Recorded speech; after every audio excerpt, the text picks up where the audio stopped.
Guillaume Cahour. Et c'est le sourire. J'ai un peu peur. Et soudain, Stéphane Blakowski arrive. Arriva. Oui, arrive. Ou arrivé. Non, je voulais... Bon, en tout cas, il suffit parfois d'un détail pour que la vie devienne bizarre. Aux États-Unis, alors qu'on sonnait chez lui, un homme s'est retrouvé face à un inconnu qui le dévisageait, tout en tenant entre ses mains une fouine morte. Comment ça, une fouine morte? Vous le faites très très bien, on dirait Pas presque mal. du Pierre Bellemare. Bah ouais, c'est ça. Avouez que ça fait bizarre, hein. Vous êtes chez vous un soir avec des amis, vous buvez un verre en attendant que les autres invités arrivent. Donc quand ça sonne, forcément, vous allez ouvrir sans vous méfier. Et là, vous vous retrouvez face à un type totalement impassible qui ne dit pas un mot, qui vous regarde. Le seul détail troublant, c'est qu'il a une fouine morte entre les mains. Donc forcément, flap, flap, flap, hein, vous entendez un ange qui passe parce que vous savez pas trop quoi dire. Dans votre dos, vous avez les invités qui vous disent « Alors c'est qui? C'est Jean-Pierre ?» Ben non, c'est pas Jean-Pierre, vous savez pas qui c'est. Vous savez même pas ce que c'est que cette bestiole. Donc qu'est-ce que vous faites, histoire de meubler un petit peu, forcément? Vous dites dites-moi, ce serait pas une fouine morte que vous avez dans les mains?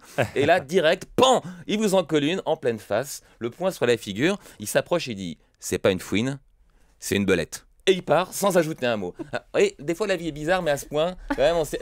Qu'est-ce qui a pu justifier un comportement pareil? On dirait, je sais pas, genre Julien Lepers, quand il arrêtera la télé, peut-être qu'il passera chez les gens comme ça, poser des questions, et si on connaît pas la réponse, pof, il nous en collera une. Enfin, l'histoire s'est passée aux États-Unis, ça se passe sur la côte ouest, dans l'État de Washington, à Oscam, une petite ville de 10 000 habitants, et donc...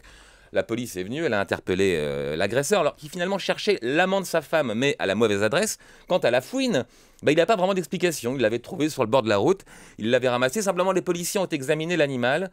C'était ni une fouine ni une belette, c'était une martre, apparemment, une cousine de la fouine. Donc l'histoire est étonnante et elle a été reprise quasiment dans tous les journaux américains, dans les pages chiens écrasés, avec cette idée un peu étonnante que voilà, quand un type sonne chez vous un soir avec une fouine morte pour vous cogner, repartir sans autre explication, c'est un peu la preuve que la vie peut encore être excitante, quoi. On a le petit train-train de nos amis sur les rails, mais peut-être qu'un soir, quelqu'un sonnera chez vous avec une fouine et il faudra répondre fouine ou martre. Et si vous n'avez pas la bonne réponse, vous serez châtié. Donc voilà, ce qui a fait sourire, je pense, les Américains. Le seul qui était vraiment dégoûté de toute cette histoire, c'est le maire d'Oscam, donc dans l'État de Washington. Lui, ça fait 10 ans qu'il bosse pour faire parler de sa ville. 10 ans qu'il organise des concours de folk, des concours de bûcherons, qu'il a fait parcourir au concours de la ville la plus fleurie. Il n'a jamais réussi à faire parler de sa ville. Et là, il était dégoûté puisque en une semaine, sa ville s'est retrouvée d'un seul coup dans le top 100 des villes américaines les plus recherchées sur Internet. Tout ça à cause d'une minable histoire de fouine.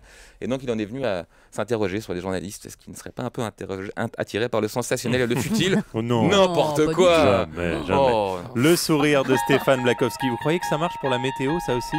Tous les matins, il se présente dans votre radio. Laurent Cabrol. Il est 7h28.